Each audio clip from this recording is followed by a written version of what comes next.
राष्ट्र के महानायक। रामायण और महाभारत के आख्यान केवल उन दो ग्रंथों तक सीमित नहीं हैं। इनके पात्रों और आख्यानों के आधार पर अनगिनत रचनाएं हुई हैं और हो रही हैं। उनके माध्यम से साहित्यकारों ने अपनी बात जनमानस तक बड़ी सुगमता से पहुंचाया है। वैसे ही जनता ने भी उनके विचारों को आसानी से समझा और आत्मसात किया है। यह प्रसंग भगवान राम और शबरी का है। उनके संवाद के माध्यम से कितनी सहजता से अपनी बात स्पष्ट की गई है। कहो राम, शबरी की झोपड़ी ढूंढने में अधिक कष्ट तो नहीं हुआ? राम मुस्कुराए, यहां तो आना ही था मां, कष्ट का क्या मोल। जानते हो राम, तुम्हारी प्रतीक्षा तब से कर रही हूं जब तुम जन्मे भी नहीं थे।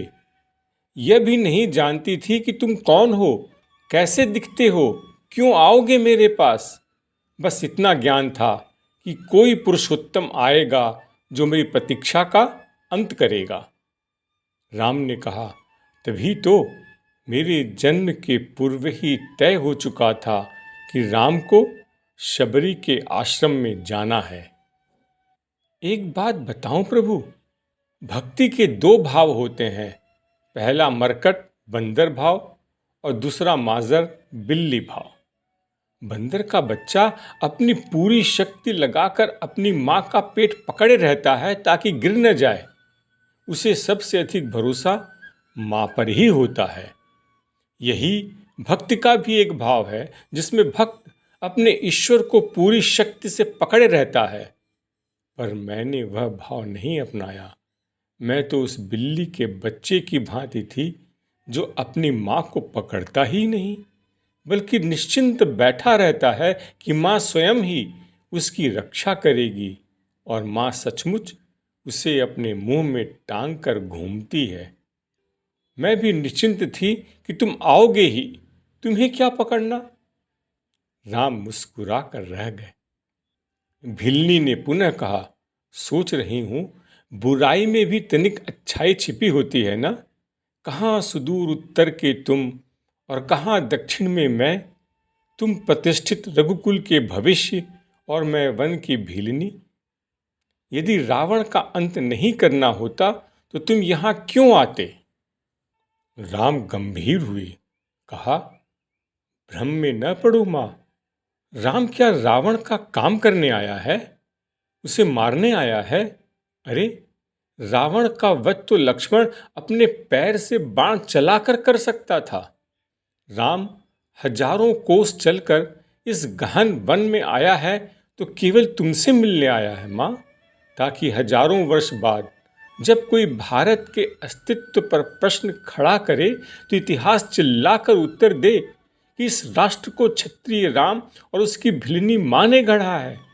जब कोई भारत की परंपराओं पर उंगली उठाए तो काल उसका गला पकड़कर कहे कि नहीं, यह एकमात्र ऐसी सभ्यता है जहां एक राजपुत्र वन में प्रतीक्षा करती एक दरिद्र वनवासिनी से भेंट करने के लिए 14 वर्ष का वनवास स्वीकार करता है। राम वन में बस इसलिए आया है ताकि जब युगों का इतिहास लिखा जाए तो उसमें अंकित हो, सत्ता जब चलकर समाज के अंतिम व्यक्ति तक पहुंचे तभी वह राम राज्य है। राम वन में इसीलिए आया है ताकि भविष्य स्मरण रखे कि प्रतीक्षाएं अवश्य पूरी होती हैं। राम रावण को मारने भर के लिए नहीं आया मां। शबरी एकटक राम को निहारती रही।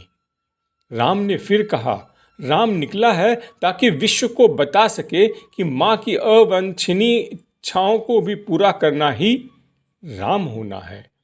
राम निकला है ताकि भारत को सोच दे सके, किसी सीता के अपमान का दंड असभ्य रावण के पूरे साम्राज्य के विध्वंस से पूरा होता है। राम आया है ताकि युगों को सीख दे सके कि विदेश में बैठे शत्रु की समाप्ति के लिए आवश्यक है कि पहले देश में बैठी उसकी समर्थक शूर्पणखाओं की नाक काटी जाए और खर दूषण का घमंड तोड़ा जाए। राम आया है ताकि युगों को बता सके कि रावणों से युद्ध केवल राम की शक्ति से नहीं बल्कि वन में बैठी शबरी के आशीर्वाद से जीते जाते हैं। राम की वन यात्रा रावण युद्ध के लिए नहीं है माता। राम की यात्रा आरंभ हुई है भविष्य के लिए आदर्श की स्थापना के लिए। राम आया है ताकि भारत को बता सके कि अन्याय का अंत करना ही धर्म है। शबरी की आंखों में जल भर आया था। उसने बात बदल कर कहा, बेर खाओगे राम? राम मुस्कुराए, बिना खाए जाऊंगा भी नहीं मां। शबरी अपनी कुटिया से बेंत की टोकरी में बेर लेकर आई और राम के समक्ष रख दिया। राम और लक्ष्मण खाने लगे तो पूछा, मीठे हैं ना प्रभु? यहां आकर मीठे और खट्टे का भेद भूल गया हूं मां।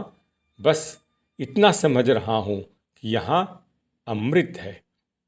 शबरी मुस्कुराई, सचमुच तुम मर्यादा पुरुषोत्तम हो राम, भारत राष्ट्र के महानायक। चैनल को जरूर से लाइक, सब्सक्राइब और शेयर करें।